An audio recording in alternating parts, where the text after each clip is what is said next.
This PowerPoint is going to cover assessment of the cardiovascular system.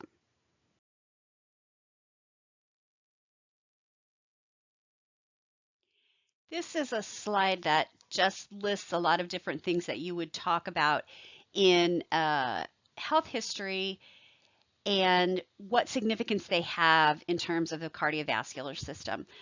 I won't read this whole thing to you, just point out a few things. So in terms of allergies, uh, meds are always important here, but the diagnostic dyes are really important if you're thinking about somebody having an echocardiogram, a mega scan, or a cardiac catheterization. Smoking history, of course, is always a modifiable risk factor, and that's a must to ascertain in terms of a good cardiac history. What meds they're on, and are they taking their meds? What side effects are they having from those meds? Side effects can produce symptoms and problems as well, so those are important. Pain is really important in the cardiovascular system in two areas. The first one, of course, being chest pain, anginal pain. The second one being pain in your extremities with peripheral vascular disease and perhaps intermittent claudication. Chest pain can also come in the form of a pulmonary embolus, and extremity pain can come in the form of a DVT. So there are lots of different conditions that can cause pain in the cardiovascular system, and a complete pain assessment, including does it occur with exercise, exertion, or at risk, or excuse me, at rest, makes a big difference. Dyspnea, one of those things that also deserves a complete symptom evaluation, just like pain. It can come from a lot of different cardiovascular diseases, as you can see, heart failure, pulmonary edema, embolus, all those sorts of things can sometimes be the only symptom you'll have of an MI. Important to note if it occurs at rest or with exertion. Fatigue sort of goes along with dyspnea a little bit, but it's different. Shortness of breath is not fatigue. And finding out when that fatigue occurs and how severe it is can help you help people plan their lives when they have heart failure. Palpitations, usually a sign of a dysrhythm. Dizziness, also usually a sign of a dysrhythm. Can also be a sign of low blood pressure or orthostatic changes. And so it's important to assess when does that dizziness happen. And then weight gain, as you know, fluid balance. What is the best way to assess that? Weight. And so probably almost always indicates some sort of edema, and that's important to know. Are your shoes tight, or you're too tight, or your socks too tight when you take your socks off? Do you see that they constrict the blood flow to your legs? All sorts of questions that you can ask to get at that weight gain.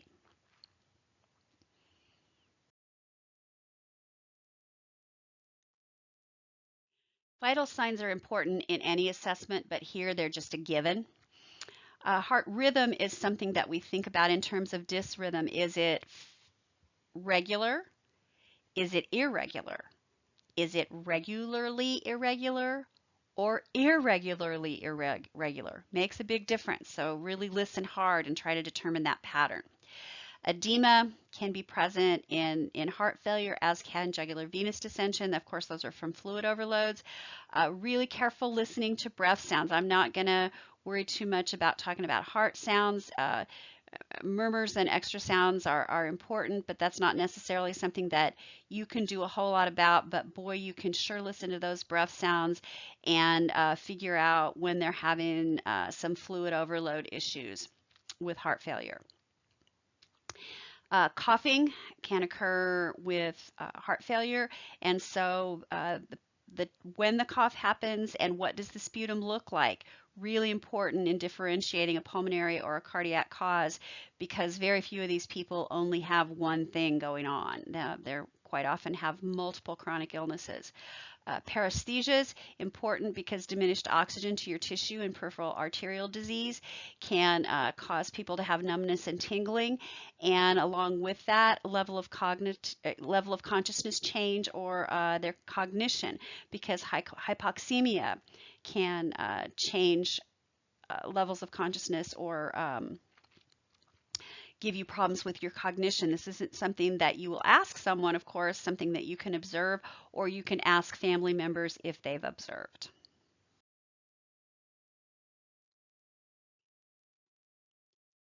The very act of taking a blood pressure and how you do it, the procedure you use is really important in the accuracy of the blood pressure that you take.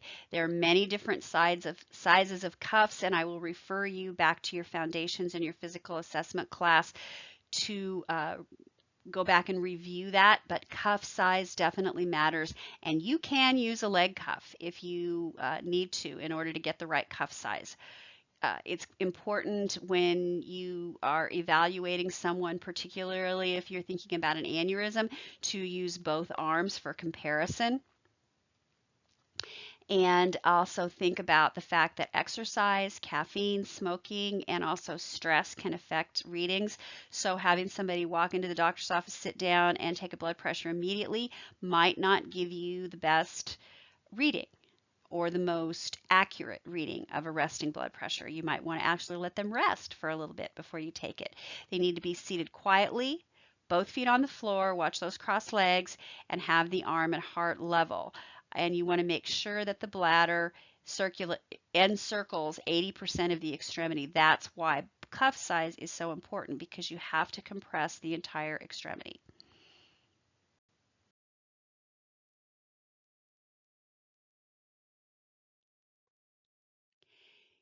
It's very important that you understand orthostatic blood pressure changes and be able to measure orthostatic blood pressure. Again, I will refer to you to your skills lab and physical assessment class for this. Remember, of course, that as the blood pressure drops, there's a compensatory increase in the heart rate.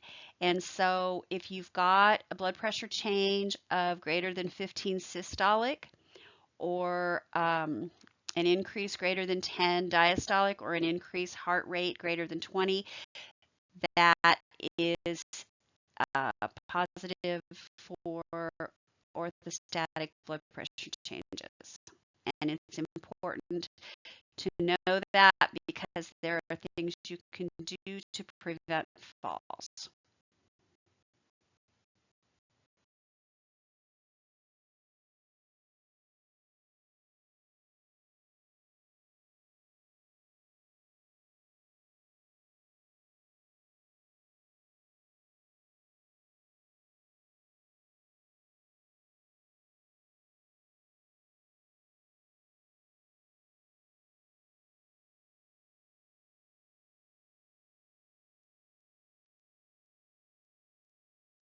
This is a good visual on how to take the orthostatic hypotension measurement. You, of course, want them to lie flat for 5 minutes before starting, because you want them to equilibrate. You want the heart rate and the blood pressure. Have them sit and then take the blood pressure, and then have them stand. So here's the thing, is that if you've got somebody who's orthostatic when they're sitting up, are you going to stand them? I hope not, because there are definite safety concerns during these position changes. And so if you've got somebody orthostatic just from sitting up, please don't stand them. Please just say, we're good, we're going to lay you back down.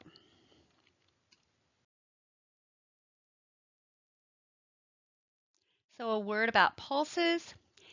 If you're going to count a pulse, you will usually use an apical pulse, and you will count for 1 full minute. If you have any suspicion that someone has an irregular heart rhythm, absolutely an apical for 1 full minute.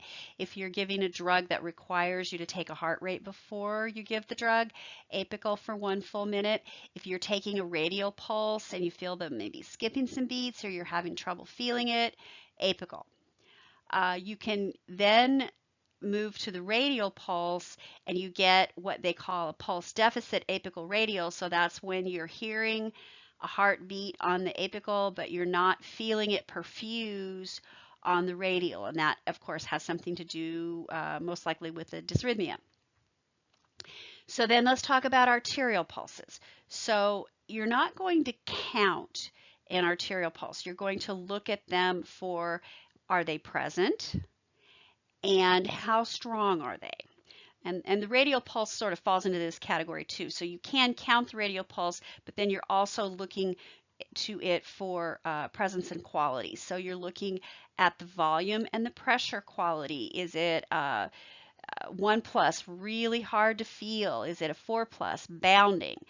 You're going to rate that. You're going to palpate bilaterally and compare these pulses. Are your radials the same? Are your brachials the same? Are your dorsalis pedis pulses the same?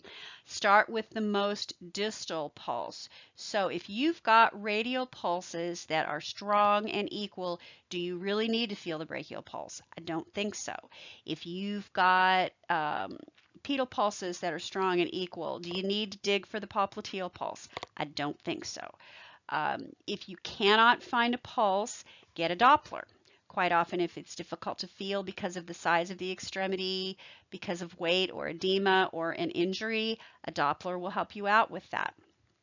You can also feel an artery or a pulse for a thrill. Remember that a thrill is that rumbling. You hear a bruit, you feel a thrill with blood that is flow that is turbulent. And so you can also feel that sometimes as well.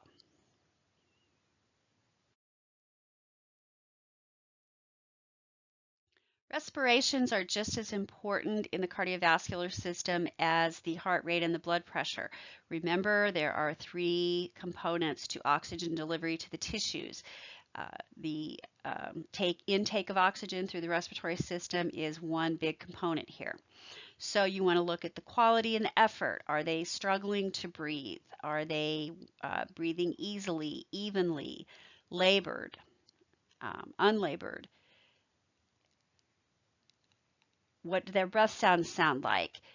Some wheezes are not quite as big of a deal here, but definitely the crackles if you've got fluid in your lungs. And then also sputum characteristics, because you're going to have a very different sputum if you have pulmonary edema than if you have pneumonia.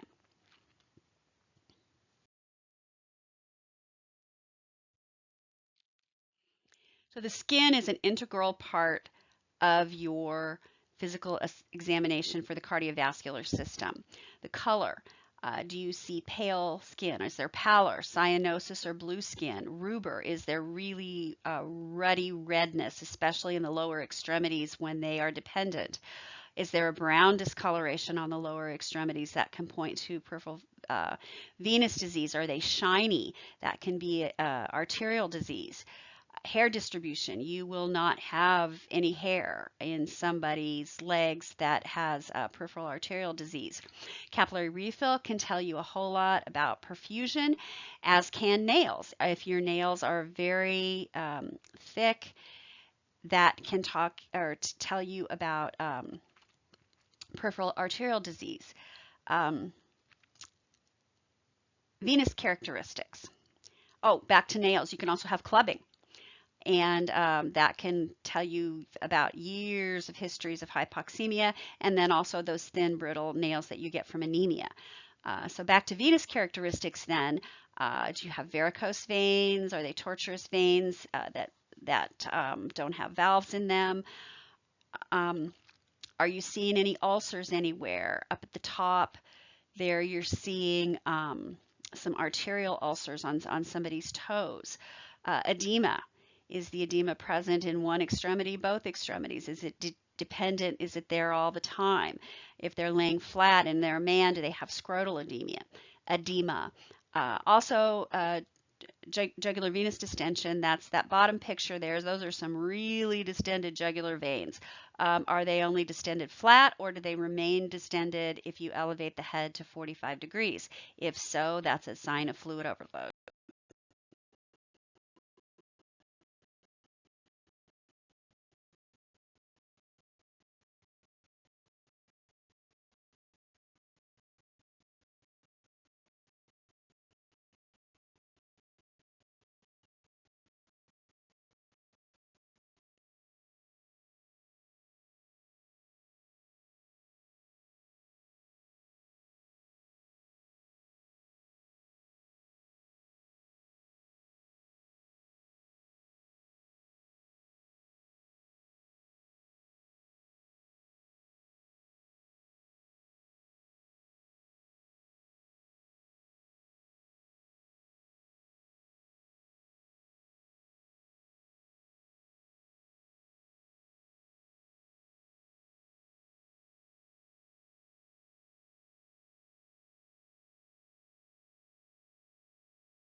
Okay, so moving on from inspection, let's go to palpation.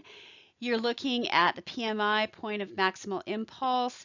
Not as big of a deal for you guys. Not that you're going to do much about it other than note it, but if you've got a really enlarged heart, it will be deviated off to the left side, but that's not that important. Really, though, skin temperature is very important, and you want to look at the temperature of all four extremities, and you want to check the difference between the temperature proximal to the body, distal to the body, and you want to look at or do it with the back of your hands and compare right side to left side. So are the feet colder than the thighs? Are the hands colder than the upper arms? Is the right colder than the left? Very important. Edema is very important, and this is a touching thing. You can observe it, but you can also measure it. And if you're going to measure it, mark the spot where you're measuring. Put the tape measure around, mark the top and the bottom. Make sure you're measuring same spot every time. Do you have pitting edema, or is the edema firm, as they call brawny edema? Those things are very important. Homan sign.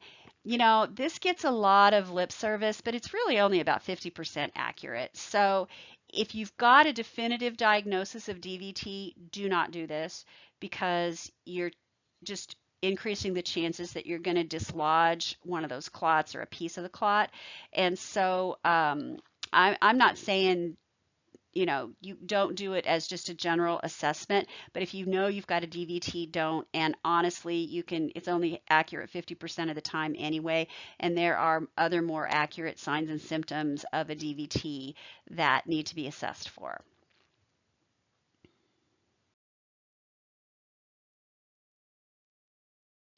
Auscultation is an important part of the cardiac physical exam.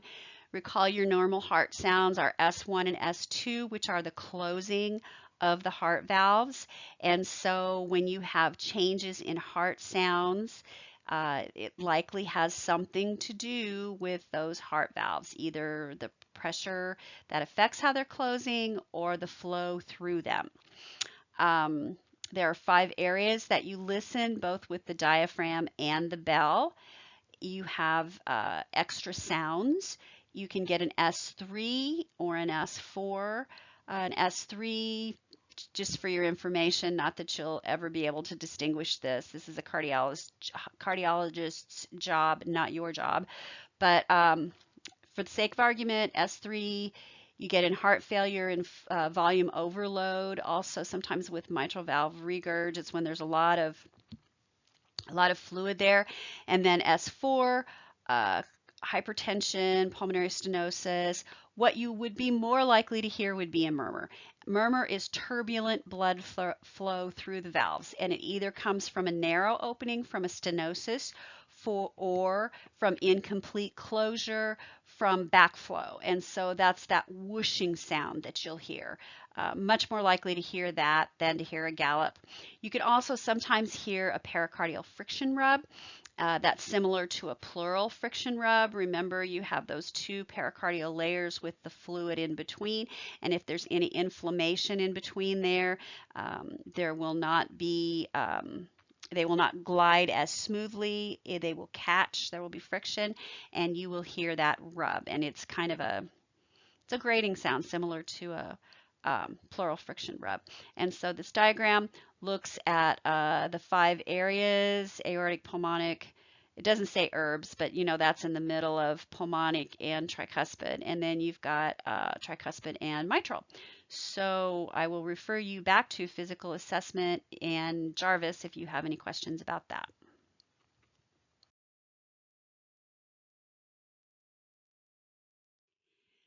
So, common problems of people with cardiovascular disorders is discussed really well in your book. There's a great section that has some common nursing diagnoses and interventions for people with cardiac disorders, and it would be really useful for a care plan if you were writing one in clinical. So, there's just a few examples here. So, if you have signs and symptoms of dyspnea and fatigue, you're looking at activity tolerance, risk for injury, of course, because of orthostatic hypotension, maybe self-care deficit. They don't have enough energy to do their activities of daily living, cook their meals, that kind of thing. Fluid overload, you could be looking at disturbed body image and also risk for impaired skin integrity, because remember, edema is really hard on your skin. Pain, is it acute, is it chronic? And then also it can make you very fearful, because anytime you have angina, you're always in fear of having a heart attack and dying. Altered tissue perfusion, again, risk for injury, looking at arterial ulcers here. Impaired tissue integrity, if you've got arterial or venous ulcers, you've got a risk for infection. And always, no matter what the issue is, there is a knowledge deficit and a risk for non-adherence. This always exists, and these are things that you need to be aware of and are important nursing functions to make sure people understand their disease, its treatment, how to manage their lives, and help them to learn to incorporate that into their life so they will adhere to the treatment.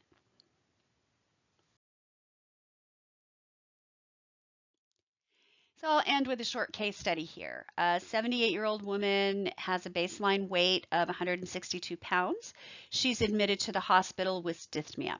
Her initial assessment findings are a blood pressure of 152 over 88, heart rate of 104, respiratory rate of 26, and a temp of 99.4. Right off, we're seeing a little bit of an elevated blood pressure, although she is 78, so that might not be too bad. Increase in heart rate, increase in respiratory rate. The temp's a little bit up, but not enough for me to call it a fever. Her dyspnea occurs at rest and increases with activity. Huge point here. Dyspnea at rest is never good. Ankle edema noted, distant heart sounds, her nail beds are pale. She's not having any pain, and she's been very anorexic, meaning she doesn't have an appetite for the last couple of weeks. She's had a 6-pound weight gain in 1 week. Remember, anything plus or minus 2 pounds is fluid in a day. Plus or minus 2 pounds in 24 hours is fluid. She sleeps on 3 pillows. 3-pillow orthopnea. That's a big deal. Her neck veins are visible bilaterally.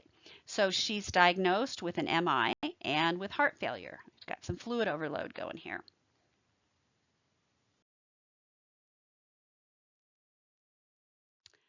So let's talk about this a little bit. Why might she not be having chest pain with the diagnosis of an acute MI? Older adults may not experience typical symptoms. Chest pain may not be present due to decreased nerve sensitivity with aging. Dyspnea is always a classic, or it's not always, but often a classic symptom of an MI in this age group. Also, she's a woman, and women often present with atypical symptoms. They'll present with nausea, vomiting, anorexia, that sort of thing, rather than the typical chest pain that you see, and that's what's always advertised. How would ankle edema be assessed to provide a complete set of measurable data here? So what you would do is you would inspect both legs to determine the edematous areas. So you look, are they both equally swollen, or is one more swollen than the other? Determine the location. Is it just the feet, or is it all the way to the knees, or is it all the way up to the thighs? Then the severity by pressing your finger in for 5 seconds to assess pitting. Start from the medial malleolus and move up toward the tibia and assess bilaterally and compare. Then finally mark the skin and measure the leg circumference so that you have a measurable and you can see whether or not it's increasing or decreasing, and you'll know whether or not your treatments are working. Number 3, what should be documented for the assessment performed on the edema? Well, what I would document is I would document the location, bilateral pedal edema, bilateral leg edema all the way to the legs. Edema is equally bilateral. Location. Is it bilateral or not, or unilateral. And then I would also document whether it's pitting or not. And then I would document the leg circumference, however many centimeters that is. And also, I know that intact skin doesn't have anything to do with edema, but if you do have any open areas, that's important here too, because edema can stretch your skin to the point where it will open.